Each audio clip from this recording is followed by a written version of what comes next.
was my experience that white dinner wasn't delicious.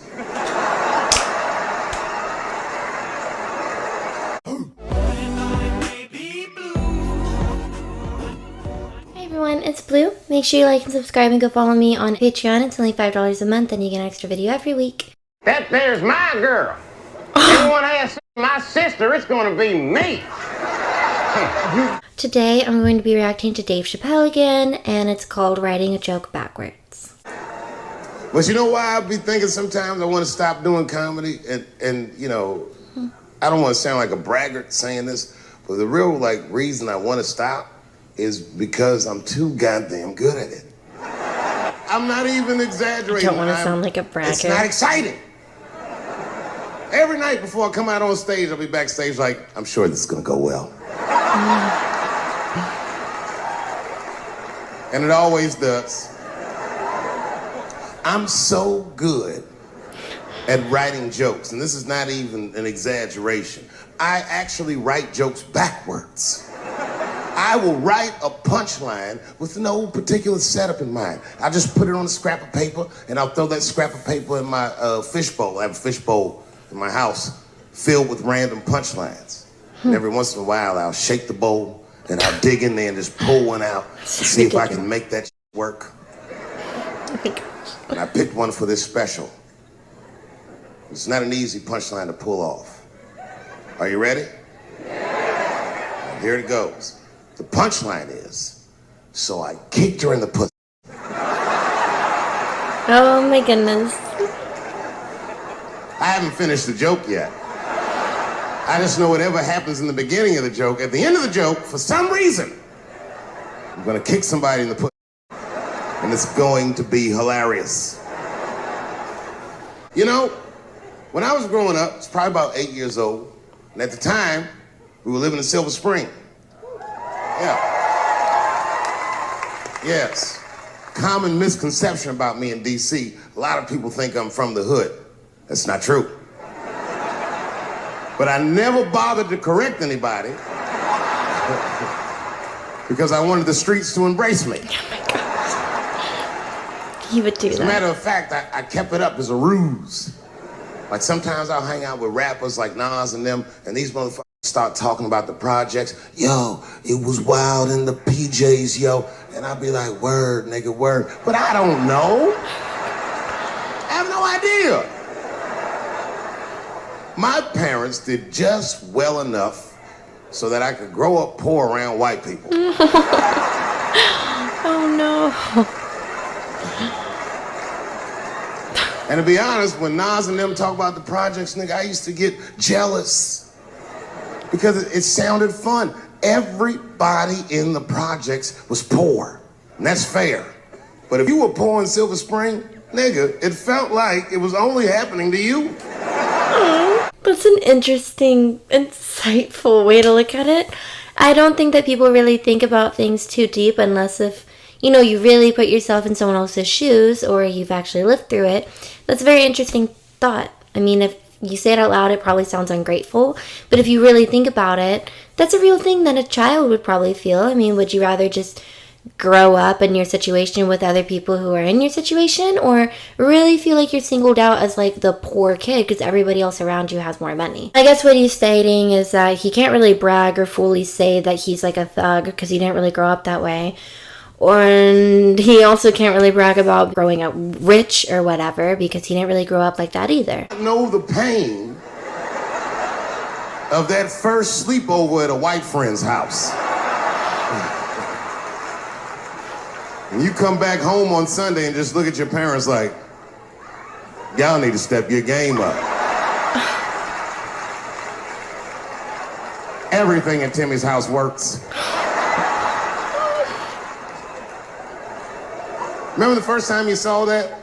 In a cold winter, and you'd be at a white friend's house and see the motherfucker in their living room without their coats on?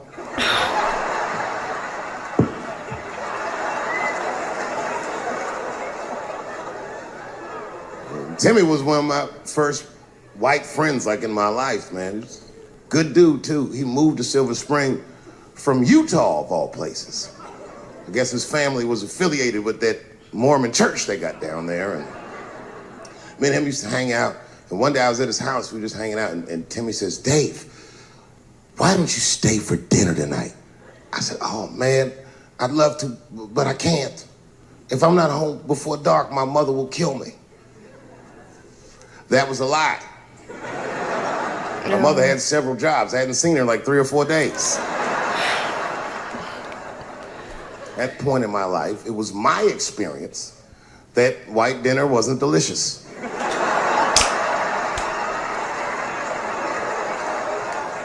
I'd rather go home and fry some bologna or something like that.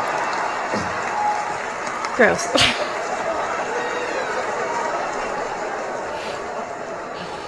But then old Timmy threw me a curveball I wasn't expecting. He said, well, it's too bad you can't stay, Dave, because Mom made stovetop stuffing. I said, what the stovetop? Well, hold on, nigga. Let me make some phone calls real quick. Gosh. Is it a trap? I had seen that commercial so many times. I had dreamt of getting my hands on some of that stovetop stuffing. And finally, I met a motherfucker that actually had a box of stovetop in the house. I couldn't miss this opportunity, so I pretended to call my mother. And then I came back and I said, Timmy, you're not gonna believe this great news. Mom said I can stay. And he said, fantastic. He said, why don't you come with me and we'll help set the table and then we can say the blessing. I had no interest in setting this motherfucking table or saying these crazy ass Mormon prayers. I just wanted that goddamn stuffing. I like how he's speaking on his ill manners so comfortably because, again, you still just find it funny. But it's ironic because he's calling himself out for being really, like, you know, maybe even coming off as selfish because he doesn't want to set the table at this place he's going to have dinner at. But it's still funny. You don't really see him as, like, the bad guy in it. I like these jokes that kind of gloss over some type of similar vibe to dark humor or self-loathing that are kind of like sad jokes. You know, he did mention very quickly that, oh, that wasn't true because I haven't seen my mother in like 3 days. She has 6 jobs. And like, you don't miss it, but you just kind of skate by because he doesn't say it that seriously or put a lot of attention on it.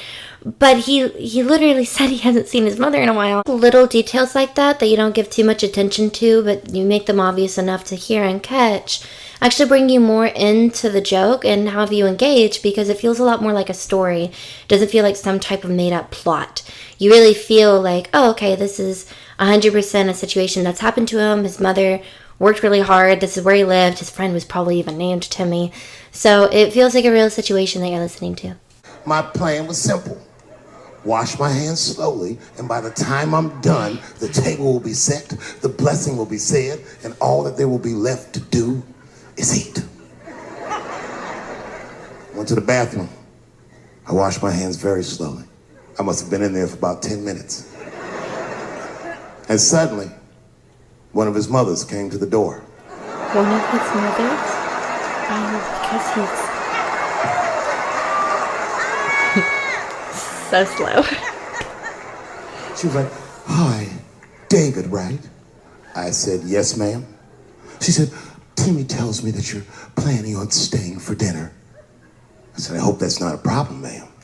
She says, no, it's no problem. In fact, we'd love to have you. It's just that we weren't expecting company.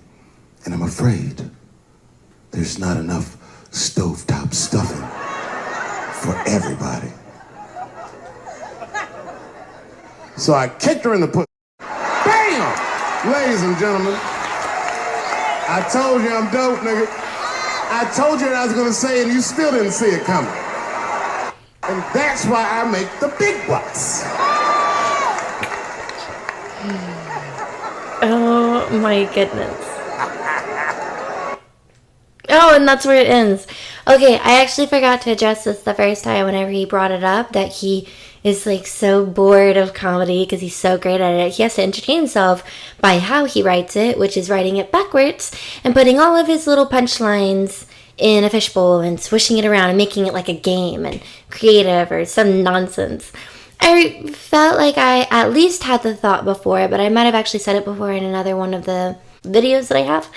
At some point, I felt like I remember saying, I wonder how he writes his jokes, because they're so organized to go into a full circle. It feels like he could kind of start anywhere. He could start with where he wants to actually end up and then just kind of develop it backwards in a way.